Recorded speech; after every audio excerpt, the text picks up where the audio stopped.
शेतकऱ्यांच्या विविध मागण्यांसाठी शिवसेना पक्षाच्या वतीने गुरुवार दिनांक 26 फेब्रुवारी 2026 रोजी सकाळी 11 वाजता कुरणखेड येथे राष्ट्रीय महामार्ग क्रमांक 53 वर रास्ता रोको आंदोलन करण्यात आले। पक्षप्रमुख उद्धव ठाकरे यांच्या आदेशानुसार संपर्क नेते अरविंद सावंत व उपनेते आमदार नितीन देशमुख यांच्या नेतृत्वाखाली हे आंदोलन पार पडले।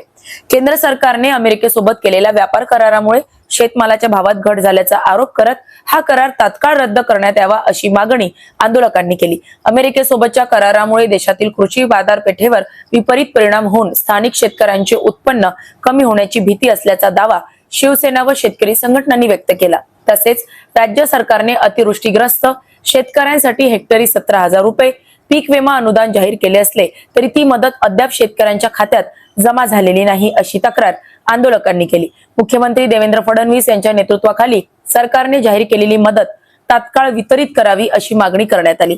या रास्ता रोको आंदोलनाचे नेतृत्व शिवसेना मूर्तिजापूर विधानसभा संघटक तथा माजी जिल्हा परिषद सदस्य गोपाल भटकर यांनी केले। यावेळी उपतालुका प्रमुख रणजित घोगरे, तालुका सचिव योगेश बोधळे, कुरणखेड सर्कल प्रमुख शुभम गावंडे, युवा सेनेचे उपतालुका प्रमुख गौरव महल्ले, कानशिवनी सर्कल प्रमुख दिनेश ढोरे यांच्यासह असंख्य शेतकरी उपस्थित होते। प्रतिनिधी योगेश विजयकर।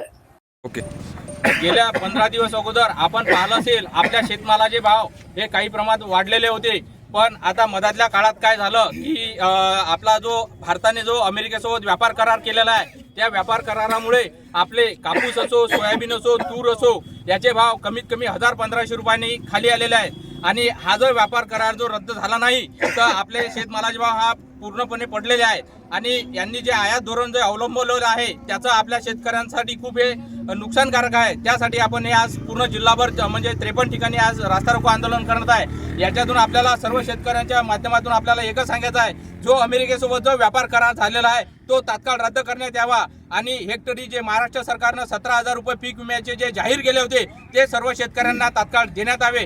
या मागणीसाठी आम्ही आज सर्व शेतकरी आणि शिवसेना इथं आम्ही सर्वजणांनी मिळून हा रास्ता रोको आंदोलन केलेला आहे आणि जोपर्यंत आम्हाला न्याय मिळणार नाही याच्यापेक्षा आम्ही उग्र प्रकारचं आंदोलन हे शिवसेनेतर्फे आणि सर्व शेतकरी बांधवांतर्फे आम्ही करण्यात येणार आहे।